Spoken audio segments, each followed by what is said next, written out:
यो बैठकमा अन्य बाह्य पत्रकार साथीहरूलाई पनि टिभी रेडियो या अनलाइनवाला साथीहरूलाई पनि सहभागी गराउने कि नगराउने भन्ने पनि कुरा यहाँ साथीहरूले सोध्नु पनि भयो मलाई। सबैलाई सहभागी गराए हुन्छ भने मैले, र अहिले तपाईँ पत्रकारहरू पनि, बाहिरका पत्रकार पनि, टिभीका अनलाइनका अन्य पत्र पत्रिकाका पनि यहाँ उपस्थित हुनुहुन्छ। यो पनि मैले सचेत रूपले नै हो। अहिलेको हाम्रो खुला परिस्थितिमा हामीले संविधान बनाउने बेलामा पनि प्रेसको स्वतन्त्रता बारे अलि अगाडि बढेर नै संविधानमा त्यो कुरा कुनै इफ बट राख्न हुँदैन। प्रेसलाई पूर्ण स्वतन्त्रताको प्रत्याभूत हुने गरी संविधान लेख्ने कुरामा पनि हामीले मेहनत गर्यौं, किनकि हामी नेपालको समग्र राजनीतिक परिवर्तनको प्रक्रिया, शान्ति प्रक्रिया, संविधान सभा, संघीय लोकतान्त्रिक गणतन्त्रको घोषणामा प्रेस जगतको जहिले पनि सकारात्मकै सोच, सकारात्मक सहयोग रहेको हुनाले प्रेसलाई लुकाउन पर्ने कुरा अब हामीसँग धेरै छैन। बरु प्रेसलाई लुकायो भने प्रतिक्रियावादी, प्रतिक्रान्तिकारी, प्रतिगमनकारीले फाइदा उठाउँदा रहेछन्। प्रेसलाई सहभागी गरायो, प्रेस सचेत भयो, प्रेसलाई सबै कुरा थाहा भयो भने प्रतिगमनका विरुद्धको आन्दोलनमा पनि प्रेसको भूमिका महत्त्वपूर्ण हुँदो रहेछ। देशको क्रान्तिकारी आन्दोलन र परिवर्तनमा पनि प्रेसको महत्त्व निकै ठुलो हुँदो रहेछ भन्ने कुरा स्थापित छ। त्यसकारण पनि मैले यो बैठकमा प्रेसको साथीहरूलाई बाहिर राख्न जरुरी छैन भनेको हो। हामी हिजो मात्रै सायद अलि सिनियर साथीहरूको सानो बैठक भएको थियो। त्यो बैठकमा गरेका गोप्य कुरा थिए मेरा, ती पनि कुनै पनि लुकेनन् भने यहाँ केन्द्रीय समितिको बैठकमा के लुकाउन पर्यो भन्ने ठानेर पनि हो। त्यति मात्र होइन, पार्टीको केन्द्रीय समितिको बैठकमा गरेको कुरा पनि लाइभ जाने गरेको आजको जमानामा प्रेससँग लुकाउन पर्ने केही पनि छैन भन्ने ठानेर पनि मैले अब यसै पनि यो बैठक फेरि प्रेसकै बैठक, प्रेस सेन्टरको बैठक। त्यसकारण पत्रकार साथीहरू जो यो क्षेत्रमा काम गरिराख्नु भएको छ, तपाईहरुले जनमतलाई प्रभावित पार्न पनि, आफ्नो जिम्मेवारी पूरा गर्न पनि तपाईहरुले त लानु नै हुन्छ कुरालाई भने अलि व्यापक रूपले जाओस् न। बरु अरु खुला पत्रकार साथीहरू पनि भयो भने अझ व्यापक जाला, त्यसले फाइदै हुन्छ भन्ने ठानेर पनि मैले सबै साथीहरूलाई राखेको हो।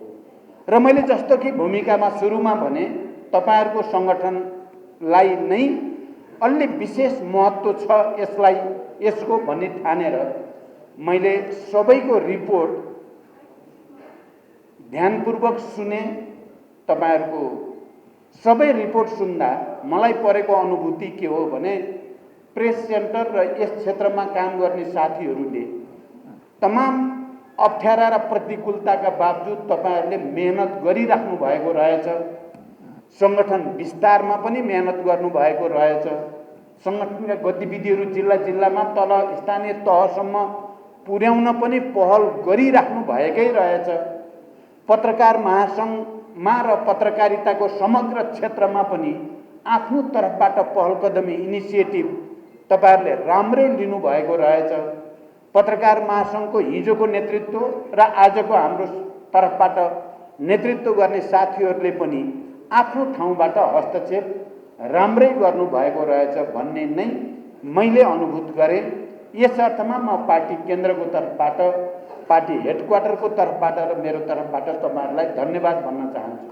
तपाईहरुले अप्ठ्यारो परिस्थितिमा पनि कामलाई अगाडि बढाउन मद्दतै गर्नुभएको छ। कतिपय ठाउँमा त पार्टीको काम लथालिङ्ग भएको ठाउँमा पनि तपाईहरुले प्रेस सेन्टरको कामलाई चाहिँ व्यवस्थित गर्ने कोसिस गरिराख्नु भएको रहेछ र त्यसले पार्टीलाई पनि एउटा शिक्षा, एउटा ऊर्जा पनि तपाईहरुले कतिपय जिल्लाको सन्दर्भमा, सबैतिर चाहिँ होइन, तपाईहरुले त्यो पनि दिनुभएको रहेछ। त्यस अर्थमा पनि तपाईहरुलाई म विशेष रूपले धन्यवाद भन्न चाहन्छु।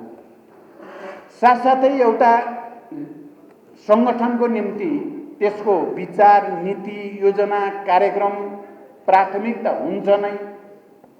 त्यसले कस्तो विचारको प्रतिनिधित्व गर्छ, कस्तो विचार अंगीकार गर्छ, कस्तो नीति कार्यक्रम योजना बनाउँछ, त्यो महत्त्वपूर्ण कुरा त हुँदै हो। साथसाथै लिडरसिप भन्ने कुरा पनि त्यत्तिकै महत्त्वपूर्ण कुरा हो। कुनै पनि सङ्गठनको नेतृत्वको निरन्तरता, त्यसको अनुभव, क्षमता, पहलकदमीले पनि सङ्गठनको जीवनमा धेरै ठुलो भूमिका खेल्छ। त्यसकारण विचार, नीति र नेतृत्वको संयोजनमा नै कुनै पनि सङ्गठनको जीवन चाहिँ प्राप्त गर्ने, त्यसले गति प्राप्त गर्ने त्यसैले नै हो।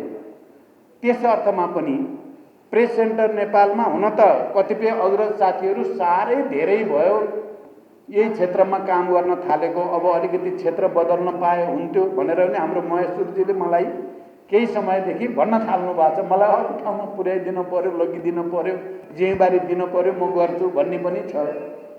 त्यो पनि एउटा सकारात्मकै कुरा हो जस्तो लाग्छ। किन नयाँ नेतृत्वको विकास हुँदै पनि आएको छ र नेतृत्व हस्तान्तरण गर्ने कुरालाई पनि हामीले फेरि बिस्तारै बिस्तारै त्यो वातावरण बनाउन जरुरी पनि छ। त्यस अर्थमा त्यो कुरा र अन्य साथीहरूले भन्ने कुराहरू पनि महत्त्वपूर्ण छन्। यो सङ्गठनले यत्तिकै गति प्राप्त गर्नुमा पनि विचार नीतिको सहीपनाको साथसाथै नेतृत्वको निरन्तरता र अनुभव अनि त्यसको पहल कदमीको पनि महत्त्वपूर्ण भूमिका छ भन्ने म ठान्छु, जुन तपाईँहरूको रिपोर्टमा पनि त्यो व्यक्त भयो। र साथसाथै फेरि यसका आफ्ना सीमा र कमीहरू पनि तपाईँहरूले आफ्नो रिपोर्ट मार्फत राख्नुभयो। एकातिर सङ्गठनात्मक रूपले जति हामीले राष्ट्रिय सम्मेलन गर्दा जुन भावका साथ र जुन स्पिरिटको साथ गरिएको थियो, सङ्गठनात्मक रूपले सबै कार्यविभाजनहरू टुङ्ग्याउने पदाधिकारीदेखि लिएर सबै संरचनाहरूलाई पूर्णता दिने र त्यो अनुसार काममा जाने कुरामा अझै कमी छन् र तपाईँहरूले ठिक ढङ्गले नै भन्नुभएको छ। यो बैठकबाट त्यो विषय टुङ्ग्याइयोस्। प्राय सबै रिपोर्ट राख्ने साथीहरूले यो विषयलाई अब ढिला नगरियोस् भनेर तपाईँहरूले भन्नुभएको छ। म तपाईँहरूलाई यस अर्थमा पनि यो बैठक महत्त्वपूर्ण छ भनेर भन्न चाहन्छु र तपाईँहरूले यसलाई सकेसम्म, किनकि हामीले राष्ट्रिय सम्मेलन वैचारिक राजनैतिक रूपले प्रतिवेदन पारित गर्दा हामीले सर्वसम्मत रूपले गरेका छौँ, त्यो महत्त्वपूर्ण कुरा हो। त्यसै गरी हामीले अध्यक्षको निर्वाचन पनि हामीले सर्वसम्मत रूपमा गरेका छौँ, त्यो पनि महत्त्वपूर्ण कुरा नै हो। भने अब पदाधिकारी चाहिँ निर्वाचित गर्दा या पदाधिकारी टुङ्ग्याउँदा या अरू संरचनाहरू बनाउँदा पनि सर्वसम्मत गर्न सक्नु अहिलेको लागि हाम्रो सङ्गठनको लागि धेरै नै राम्रो कुरा हुन्छ। त्यसकारण मैले हिजो अग्रज साथीहरूसँग कुरा गर्दा पनि तपाईँ केन्द्रीय समितिको बैठकमा अहिलेको फ्र्याक्सन इन्चार्ज अनि हिजोका संस्थापक नेताहरू र अनि अग्रज साथीहरू सल्लाह गर्नुहोस् र सकेसम्म सर्वसम्मत रूपले नै पदाधिकारी टुङ्ग्याउने कुरा गर्नुहोस्। यसमा कसैले धेरै टाउको दुखाउनु पर्ने, चिन्ता लिनुपर्ने, टेन्सन मान्नुपर्ने केही कुरा छैन। किनभने अहिले नपरेपछि आकाशै खस्ने कुरा नि छैन, धरती भाँसिने कुरा पनि छैन। अर्को पटक परिहालिन्छ, फेरि सम्मेलन हुन्छ, फेरि भेला हुन्छ, भइ नै राख्छ। त्यसकारण यो पटक कसैलाई इच्छा त छ साथीहरूलाई, मैले यहीँ पनि त्यो भावना व्यक्त पनि भयो, त्यो मत व्यक्त पनि भयो, चाहिँ विभिन्न साथीहरू विभिन्न पदका आकाङ्क्षी हुनुहुन्छ, त्यो नराम्रो कुरा चाहिँ होइन। फेरि अहिलेको खुला प्रतिस्पर्धाको राजनीतिक वातावरणमा म पनि प्रतिस्पर्धामा उत्रिन चाहन्छु भन्ने कुरालाई नकारात्मक रूपले त हेर्न हुँदैन। प्रतिस्पर्धामा उत्रिन खोज्नु र अनि धेरैभन्दा धेरै साथीहरूको मत प्राप्त गरेर जिम्मेवारी लिन खोज्नु नराम्रो कुरा चाहिँ होइन, त्यो राम्रो कुरा नै हो र हामीले त्यसलाई दुरुत्साहित होइन, प्रोत्साहित नै गर्छौँ। हाम्रो पार्टीको सिद्धान्तले पनि, जनवादी केन्द्रीयताको सिद्धान्तले पनि आखिरमा प्यानल लिस्ट प्रस्तावित गरे पनि जो कसैलाई पनि फेरि निर्वाचनमा खडा हुने र प्रतिस्पर्धामा सहभागी हुने अधिकार दिन्छ। त्यसमाथि अहिलेकै परिस्थितिमा त त्यस्तो विचार राख्ने कमरेडहरू कोही साथीहरूप्रति नकारात्मक ढङ्गले हामी कसैले सोच्न जरुरी पनि छैन। तर म के भन्दैछु भने अहिलेको परिस्थितिमा, आजको दिनमा जसरी हामीले राष्ट्रिय सम्मेलनलाई सर्वसम्मत गरेका छौँ, जसरी हामीले अध्यक्षलाई सर्वसम्मत गरेका छौँ, अब पदाधिकारी पनि सर्वसम्मत गरेर जानु उत्तम छ। अहिले तपाईहरुले रिपोर्ट राख्ने धेरै साथीहरूले र बीचबीचमा तपाईहरुले ताली पनि लगाउनु भयो, सहमति गरौँ भन्दा ताली लागेको छ।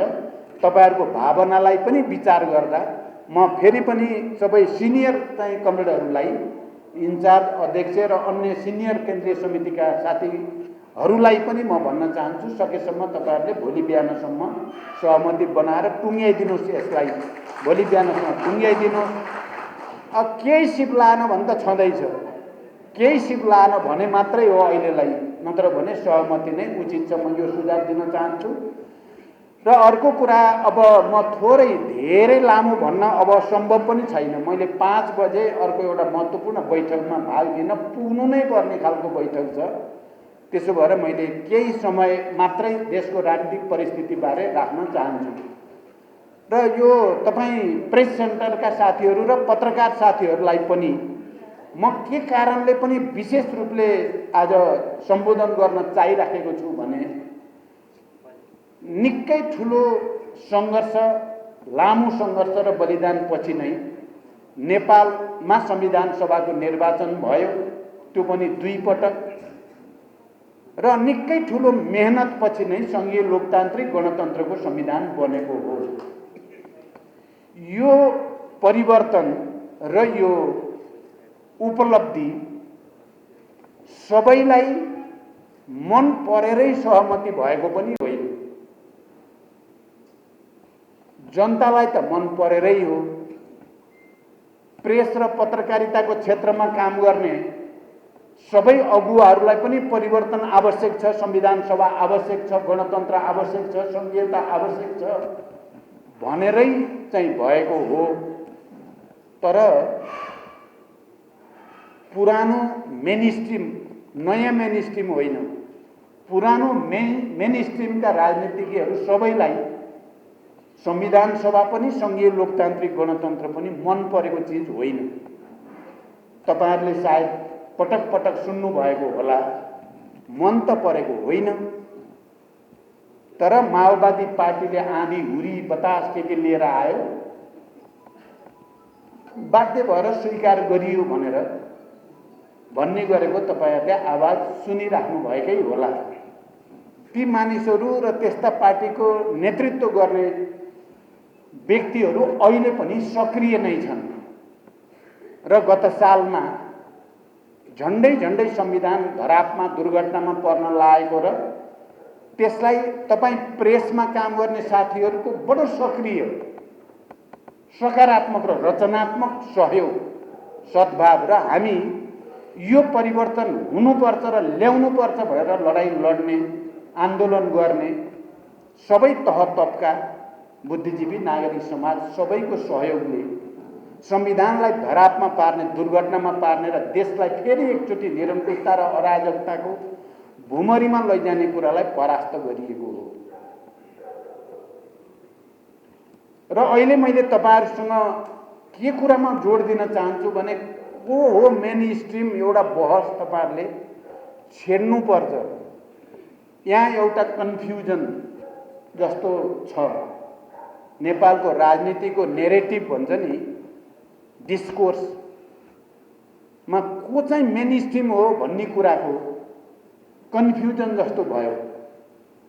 किनभने अहिलेको परिवर्तन, संघीय लोकतान्त्रिक गणतन्त्र, संविधान सभा, समावेशिता, समानुपातिकता सबै र केन्द्रको अधिकारलाई प्रदेश र स्थानीय तहसम्म लैजाने र जनतालाई अझ बढी पावरफुल, अझ बढी शक्ति सम्पन्न बनाउने सोच अनुसारको संविधान अहिले जो छ, यद्यपि यो पनि पूर्ण छैन। यसलाई पूर्णतातिर लैजान जरुरी छ, यसलाई परिमार्जन गर्न जरुरी छ भनेर हामीले भनेका छौँ। मेरो भनाइको मतलब के हो भने, मेन स्ट्रिम को हो? म तपाईँ प्रेस सेन्टरका प्रत्येक नेता कार्यकर्ताहरूलाई यो डिबेट आउने दिनमा तपाईहरुले उठाउने मुख्य जिम्मेवारी महसुस गरिदिनु पर्यो भनेर म तपाईहरुलाई अपिल गर्न चाहन्छु। अहिलेको मेन स्ट्रिम भनेको चाहिँ वास्तवमा माओवादी आन्दोलन नै आजको देशको राजनीतिको मेन स्ट्रिम हो। तर यसलाई साइड ट्र्याक गर्ने, यसलाई तपाईको मार्जिनलाइज गर्ने ती मानिसहरू जो हिजो नेपालमा गणतन्त्र सम्भवै छैन, नेपालमा संविधान सभा सम्भवै छैन, नेपालमा महिलालाई, दलितलाई, मधेसीलाई, आदिवासी जनजातिलाई, मुस्लिमलाई पहिचान र अधिकार दिने कुरा सम्भवै छैन भनेर हिजो आन्दोलनको बेलामा भन्नेहरू अहिले पनि यो मेनस्ट्रिम राजनीतिको मेनस्ट्रिम भनेको संघीय लोकतान्त्रिक गणतन्त्र हो, संघीयता विरोधी होइन। यो परिवर्तन ल्याउनको लागि जसले सबभन्दा बढी त्याग, तपस्या, बलिदान, सबै खालका कृतिमानहरू कायम गर्यो त्यो मेनस्ट्रिम हो। तर यहाँ हिजो अहिलेको संविधान, अहिलेको परिवर्तन, अहिले जनताले प्राप्त गरेका हक अधिकारहरू, सबै उत्पीडित वर्ग समुदायले जे जति प्राप्त गरेका छन् ती परिवर्तन उल्ट्याउन खोज्नेहरूलाई मेनस्ट्रिम भन्ने फेरि पुरानै ढङ्गले मेनस्ट्रिमिङ, त्यसलाई मेनस्ट्रिम, यो चाहिँ मेनस्ट्रिम होइन बनाउन खोजिएको छ। जनताले हिजो संविधान सभाको पहिलो निर्वाचनको बेलामा अबको मेनस्ट्रिम को हो भन्ने कुराको फैसला जनताले सही ढङ्गले गरेको थियो। तर समय रहँदै जाँदा बिस्तारै बिस्तारै फेरि त्यही पुरानै विचार, फेरि त्यही पुरानै प्रवृत्ति, फेरि त्यही पुरानै शक्तिले टाउको उठाउँदै जाने र परिवर्तनका वाहकहरू बिस्तारै बिस्तारै आफ्नो विरासत, आफ्नो इतिहास, आफ्नो गौरव प्रति चाहिँ कता कता त्यसलाई विस्मृतितिर लैजाँदै जाने र एउटा अस्वस्थ खालको प्रतिस्पर्धामा कहीँ न कहीँ आफू पनि त्यसमा फस्दै जाने जो खतरा पैदा भएको छ। यो विषयमा तपाईँ पत्रकार साथीहरूले अझ मुख्यतः प्रेस सेन्टरसँग सम्बन्धित, पत्रकार महासङ्घसँग सम्बन्धित, प्रेसमा काम गर्ने तमाम पत्रकारहरूले पनि यो विषयलाई एउटा ग्रेट डिबेटको रूपमा, एउटा ठुलो बहसको रूपमा फेरि एकचोटि देशमा उठाउन जरुरी छ। तपाईँ हामीले उठाएनौँ, तपाईँ हामीले यो कुरालाई, यसको विरासतलाई, यसको इतिहासलाई हामीले जिम्मेवारी लिएर हामी मेनस्ट्रिम हो, हामीले उठाएका मुद्दाहरू आजको देशको राजनीतिका केन्द्र हुन्, हामीले ल्याएको परिवर्तन र यो परिवर्तनको निम्ति शहादत प्राप्त गर्ने, बेपत्ता हुने, घाइते अपाङ्ग हुने आजका परिवर्तनका वाहक हुन्। उनीहरूलाई यो समाजले, यो परिवर्तनका पक्षधरले सम्मानित गर्नै पर्छ। यदि गरिँदैन भने त्यो प्रतिगमनतिर देश लैजाने कुराको सङ्केत हुनेछ भन्ने बहस तपाईँ हामीले उठाउन जरुरी छ। जसरी गत साल हामीले धेरै योजनाबद्ध, धेरै दीर्घकालीन प्लानको साथ त गरेनौँ, तत्काल आइलाग्यो संविधानको मर्म र भावना विपरीत प्रतिनिधि सभा जो सार्वभौम नेपाली जनताको संस्थाको रूपमा परिभाषित गरिएको संस्थालाई पटक पटक विघटन गर्नेका रूपमा र संविधानको जुन मूलभूत प्रगतिशील पक्ष छ त्यसमाथि प्रहार गर्ने रूपमा देखा पर्दा हामी सबै एकचोटि आन्दोलित भयौँ र हामीले त्यसलाई असफल पार्यौँ। तर फेरि अहिले कुनै न कुनै रूपमा त्यो प्रवृत्तिले टाउको उठाउने, त्यो प्रवृत्तिले कुनै न कुनै रूपमा फेरि पनि आजको देशको राजनीतिको मेनस्ट्रिम कुन हो, मूलधार कुन हो, मूल नेतृत्व गर्ने विचार कुन हो र त्यो विचारको नेतृत्व गर्ने पार्टी र नेताहरू को हो भन्ने कुराको फैसला बहसको विषय बनाइनुपर्छ भन्ने मेरो अपिल छ। मैले अहिले धेरै कुरा भन्न त सम्भव छैन, तर मैले छोटोमा एकदम संकेन्द्रित रूपमा तपाईहरुको ध्यान आकर्षण गर्न चाहन्छु। हामी सबै केही न केही विचलित भएका छौँ, हाम्रो तर्फबाट पनि केही न केही कमजोरी यो बीचमा भएका छन्। हामीले स्वयं यो परिवर्तनको वाहक पार्टीलाई एकताबद्ध राख्न सकेनौँ। धेरै कारण छन्, त्यतापट्टि म अहिले जान चाहन्छु। र हामीले साथीहरूलाई उत्साहित र ऊर्जाशील बनाएर भविष्य हाम्रो छ, विगत हाम्रो हो, विगत विरासत र आज हाम्रै त्याग र बलिदानका कारणले पैदा भएको आज हो र भोलिको नयाँ समाज, समाजवादी समाजको चाहिँ जो परिकल्पना र सपना हामीले देखेका छौँ त्यो पनि हाम्रै सङ्घर्ष र बलिदानबाट, हाम्रै मेहनतबाट आउने हो भन्ने कुराको आत्मविश्वास हाम्रो कहीँ न कहीँ डगमगाएको जस्तो देखिन्छ। हामी हिजो बडो दुःख कष्ट गर्दा, डोकोमा रेडियो बोकेर हिँड्दा, डोकोमै बोकेर पत्रिकाहरू छाप्दै गर्दा हामीमा जो जोश, उत्साह, उमङ्ग, जीवनप्रतिको अनुराग, समाजप्रतिको जिम्मेवारी, उद्देश्यप्रतिको निष्ठा र हामी साँचो जिन्दगी बाँच्दैछौँ, हामी मरे पनि आस्थाको निम्ति मर्ने हो, बाँच्ने पनि आस्थाकै निम्ति बाँच्ने हो भन्ने सङ्कल्प गरेर हिँड्थ्यौँ। अहिले त्यस्तो छैन। हामी धेरै छौँ, हामी तुरुन्तै मर्ने खतरा पनि छैन। त्यति बेला त कति बेला कहाँ को मारिने हो भन्ने टुङ्गो नहुँदा पनि जीवनको आनन्द हामीले लिएका थियौँ। हामी सबैले जीवनको सार्थकता के हो भन्ने कुराको अर्कै उदात्त भावनासहित धेरै माथिबाट हामीले जीवन अनुभूत गर्थ्यौँ। तर अहिले हामी परिवारसँगै हुन्छौँ, खुला छौँ, मृत्युको खतरा, मृत्यु या मुक्ति भने जस्तो पनि छैन। तर हामीलाई फेरि जीवनको सार्थकता के हो, हामीले गरेको कामको औचित्य पुष्टि भइराख्छ कि राख्दैन, आउने दिन के हुने हुन् भन्ने कुरामा एउटा अन्यल जस्तो स्थितिमा हामी छौँ।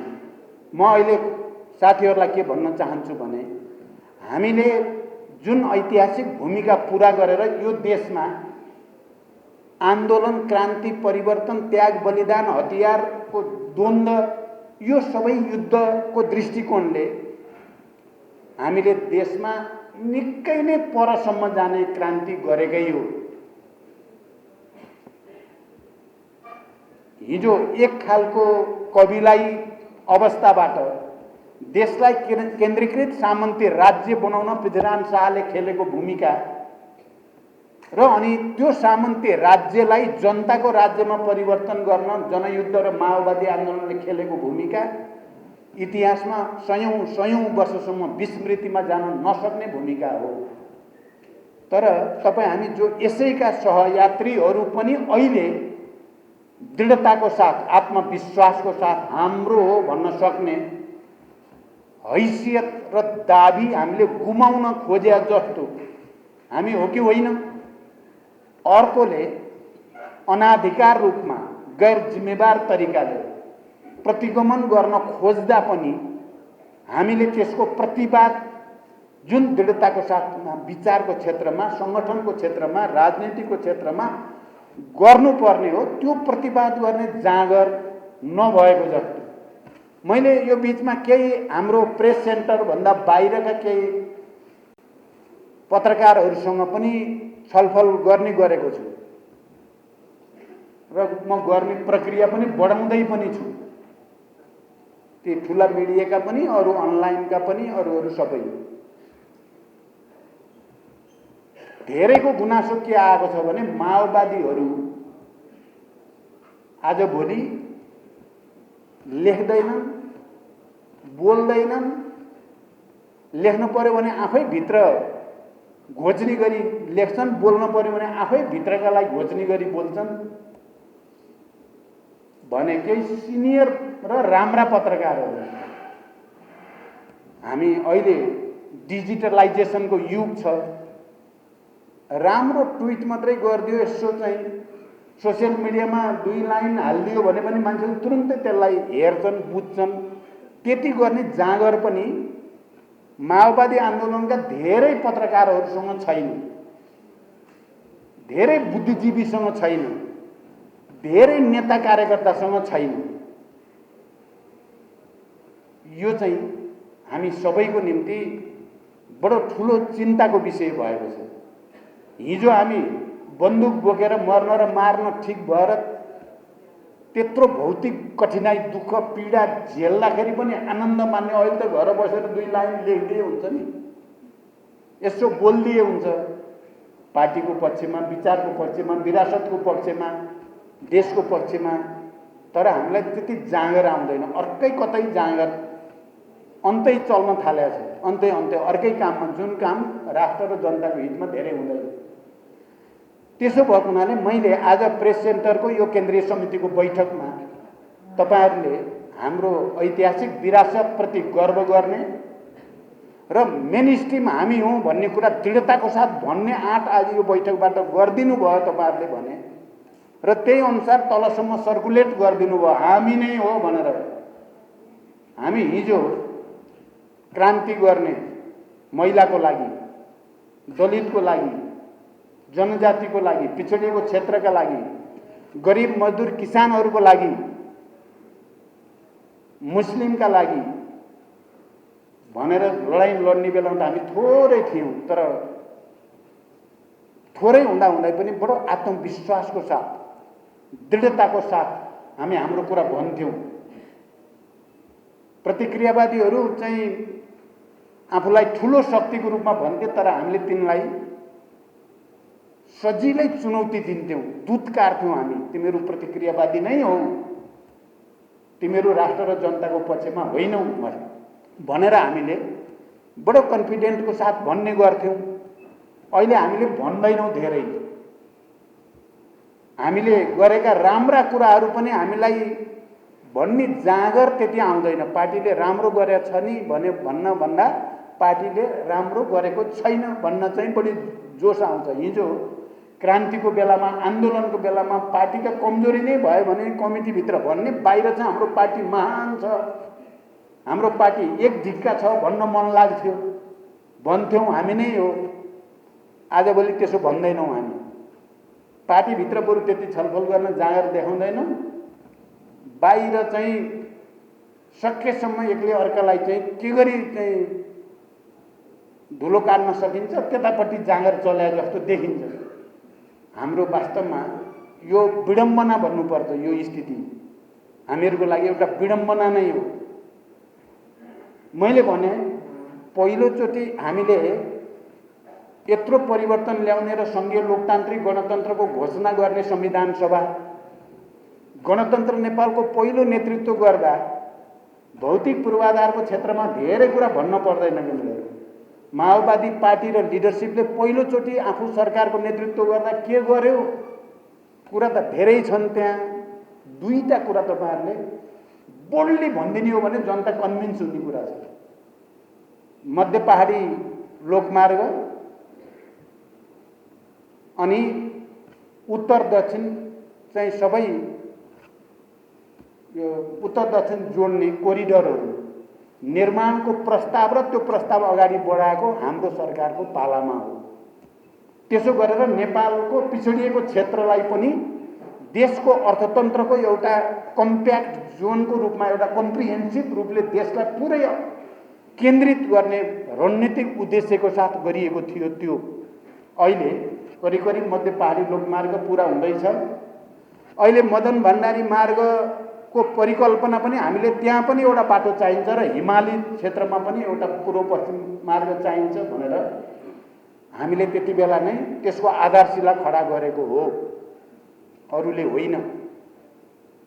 अनि इलेक्ट्रिफिकेसन, यो देशका जनताको आर्थिक समृद्धिको अर्को आधार भनेको विद्युतीकरण हो र यसैमा ध्यान केन्द्रित गर्नुपर्छ भनेर 10 वर्षमा 10,000 मेगावाट को परिकल्पना गरेर त्यसलाई सरकारको नीति कार्यक्रम र बजेटमा व्यवस्था गर्ने पहिलो सरकार पनि माओवादी नेतृत्वकै सरकार हो। यो ऐतिहासिक तथ्यलाई हामीले आजकल विस्मृतिमा लैदिएका छौं। म पहिलोचोटि प्रधानमन्त्री हुँदा यद्यपि हाम्रो अनुभव थिएन, थुप्रै छन्, त्यतापट्टि म गइन। मैले गर्वको साथ भन्ने गरेको कुरा के हो भने भ्रष्टाचारको एक शब्द कसैले, कुनै पत्रकार तपाईहरु हुनुहुन्छ यहाँ, त्यो 9 महिनाको कार्यकालमा भ्रष्टाचार भयो यो मन्त्रालयमा अथवा यहाँ भन्ने एक शब्द कसैले लेख्ने वातावरण बनेन। किन? किनभने सुशासन अनिवार्य छ। नयाँ परिवर्तनबाट जनताले जे आश गरेका छन् त्यो अर्को सुशासन हो, विकास हो, सुशासन हो। एउटा पनि भ्रष्टाचारको घटना कहीँ कसैले भन्नै नसक्ने सरकार माओवादी नेतृत्वको सरकार मात्रै हो। पहिलोचोटि भयो झिलिमिलीमा भयो भन्ने हो भने दोस्रो चोटिको सरकारमा पनि तपाईहरुले हेर्नुभयो भने दोस्रो चोटिको 9-10 महिनाको सरकार जसले आर्थिक विकासमा रिकर्ड बिट गर्यो, 7.5% विकास दर कायम गर्यो, जसले राष्ट्रलाई एकताबद्ध गर्न बडो जटिल र चुनौतीपूर्ण परिस्थितिमा पनि त्यो भूमिका निर्वाह गर्यो। मधेस पहाड हिमाल सबै जात जाति भाषा भाषी सबलाई संविधानको मूलधारमा केन्द्रित गरेर लोकतान्त्रिक प्रक्रियामा ल्याउने काम गर्यो। त्यो पटक पनि कहीँ कतै भ्रष्टाचार तपाईहरुले देख्नुभयो भने मलाई देखाइदिनुहोस्। यहाँ चाहिँ यो सरकारले भ्रष्टाचार गर्यो या नेतृत्व भ्रष्टाचारतिर छ भनेर कहीँ कसैले भन्नै नसक्ने स्थिति दुईचोटि बन्यो माओवादी नेतृत्वको सरकारको बेलामा। विकास निर्माण र समृद्धिको हिसाबले पनि, सुशासनको हिसाबले पनि, राष्ट्रिय एकताको हिसाबले पनि, राष्ट्रिय स्वाधीनताको सुदृढीकरणको हिसाबले पनि सन्तुलित विदेश नीति छिमेकीसँग र अन्तर्राष्ट्रियसँग पनि माओवादी नेतृत्वको बेलामै बन्यो। तर किन हामी यो कुरालाई बोल्दै भन्न चाहेका छैनौँ के? भन्न किन डराइरहेका छौँ हामी?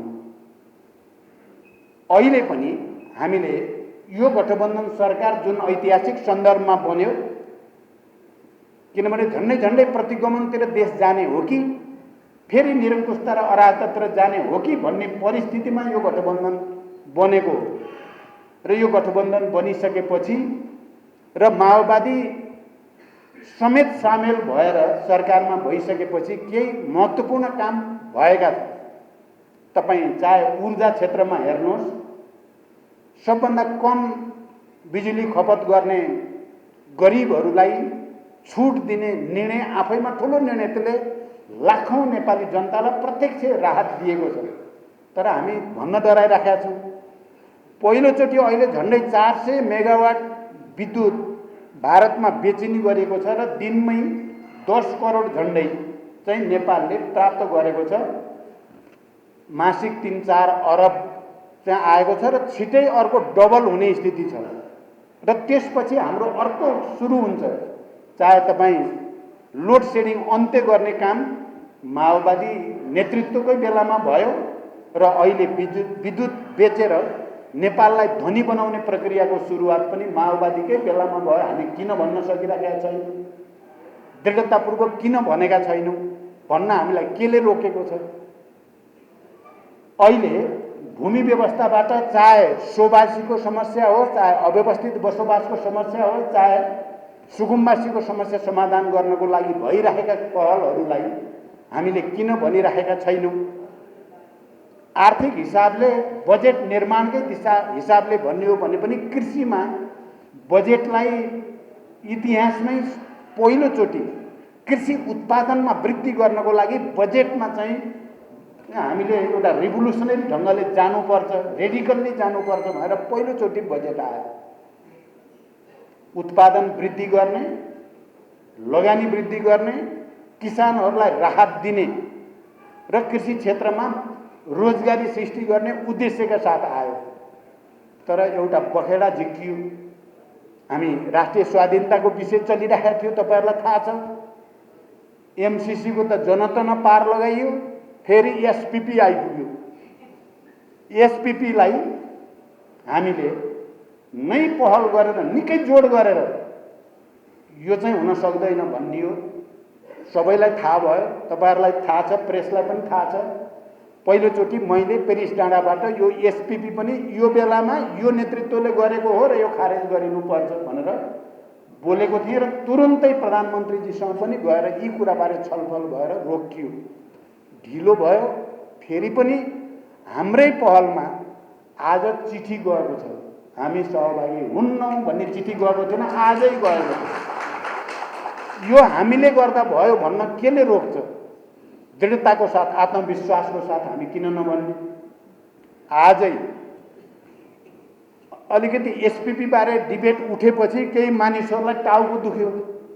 बदनाम हुने भइयो, बडो राष्ट्रवादी छवि भनेर चाहिँ जनतालाई भ्रम दिएकाहरू चाहिँ एकपछि अर्को राष्ट्रघात पो गरेका रहेछन् भन्ने प्रमाण प्रस्तुत भएपछि तिनीहरू विक्षिप्त भए। त्यसपछि उठाइयो, लौ यो अर्थतन्त्र र यो बजेट राम्रो छ भन्ने हुँदै थियो, सबैले त्यसलाई स्वागत गर्दै थिए। राति 12 बजे अनाधिकार मान्छेलाई ल्याएर करका दरमा हेरफेर गर्यो, अर्थमन्त्रीले र यसलाई कारबाही गर्नुपर्छ भनेर यति धेरै चाहिँ प्रचार गरियो। अनि हामीले अझ मैले नै भन्नुपर्छ अध्यक्षको हैसियतले छानबिन गर्ने ल, खाएको बिखको लाग्छ, नखाएको बिख त लाग्दैन, छानबिन गर्न तयार। संसदीय छानबिन भनियो, ल संसदीय छानबिन नै तय सही भनियो। संसदीय छानबिन 10 दिनको टाइम दिइयो, 7 दिन थपियो। आज चाहिँ छानबिन समितिले बुझायो उहाँ निर्दोष हुनुहुन्छ, केही प्रमाण छैन। अब प्रमाणित भइसक्यो है, भर्खरै त्यो घोषणा भयो कि उहाँ अर्थमन्त्रीको, अर्थ मन्त्रालयको त्यस्तो कुनै गल्ती भएको छैन भन्ने छानबिन समितिको रिपोर्ट बुझ्यो। यी कुराहरूलाई हामीले कन्फिडेन्टली जनताको बिचमा किन नभन्ने? त्यसकारण यो कुरालाई म तपाईँ सबै पत्रकार साथीहरू, यहाँ कहिलेकाहीँ गठबन्धनका तालमेलका के होला कसो होला भन्ने कुरा पनि उठ्छ। एउटा ऐतिहासिक आवश्यकताले संविधानको रक्षा, राष्ट्रको रक्षा र गणतन्त्र संहिताको रक्षाको निम्ति यो बनेको हुनाले यो गठबन्धन अहिले कायम रहन्छ। प्रदेश सङ्घको निर्वाचनसम्म मात्रै होइन, यसको आवश्यकता र औचित्य रहँदासम्म यो कायम रहिराख्छ, कुनै दुविधा नपाल्नु हो। अर्को भन्छ कि भन्ने खालको कहिलेकाहीँ भ्रम आउन खोज्छ, त्यो भ्रम अब मुक्त भएर यही गठबन्धनबाट जाने हो र यसैबाट शान्ति प्रक्रिया पनि टुङ्ग्याउने हो र यसबाट नै एउटा नयाँ परिस्थिति बनाउने हो। यो बिचमा फेरि हामी गठबन्धनभित्र नेपाली कङ्ग्रेस शक्तिको हिसाबले हामीभन्दा अलिकति ठुलो छ। हामी हिजो 54 भएको, उहाँहरू 64, उहाँहरू अहिले 61 हुनुहुन्छ, हामी 49 छौँ सभामुख छोडेर। भएपछि त स्वतः नेतृत्व त काङ्ग्रेसको हुने नै भयो। लोकल इलेक्सनको अनुभव त्यति धेरै मिठो भएको छैन, हामीलाई थाहा छ। लोकल इलेक्सनको अनुभव सबैतिर राम्रो भएको छैन। तर अब प्रदेश र सङ्घमा हामीले त्यसबाट शिक्षा लिएर राम्रो तयारीको साथ जानुपर्छ भनिएको छ। नेपाली कङ्ग्रेससँग पनि र गठबन्धनभित्र पनि राम्रो तयारीको साथ सबैलाई फाइदा हुने गरी सबै सन्तुष्ट हुन पर्यो। गठबन्धनमा हुनेहरू कसैले एकलौटी गर्न कसैले नि खोज्न भएन। त्यसमाथि अलि बढी उदार, अलि बढी जिम्मेवार नेपाली कङ्ग्रेस नै हुन जरुरी छ। किनभने हामी सबैको तागतले नै यो सरकार बनेको हो। एउटा कुरा त हामी त्यही छलफल गरिराखेका छौँ, त्यही हुन्छ। साथसाथै गठबन्धनभित्र अलिकति विचार मिल्ने वामपन्थीहरू पनि छौँ हामी फेरि, चाहे समाजवादी भनौँ, चाहे जसपा भनौँ या अरू जनमोर्चा, हामी लेफ्ट सोच भएकाहरू पनि छौँ। हामीहरू पनि छलफल गरिराखेकै छौँ। हामी सकिन्छ समाजवादी र माओवादी हिजो एउटै पार्टी भएर बसेकाहरू हौँ, सकिन्छ पार्टी एकता नै गर्ने उद्देश्यका साथ मिलेर जाउँ। सकिँदैन चुनावी तालमेल अलि राम्रोसँग गरौँ, मोर्चा बनाउँ भन्ने कुरा चलेको छ। तर एउटा कुरा के भ्रम नहोस्, मिडियामा अलि धेरै आएको छ, त्यो चाहिँ म आज क्लियर गर्न चाहन्छु। तत्काल समाजवादी केन्द्र बन्नेवाला छैन, बन्दै छैन।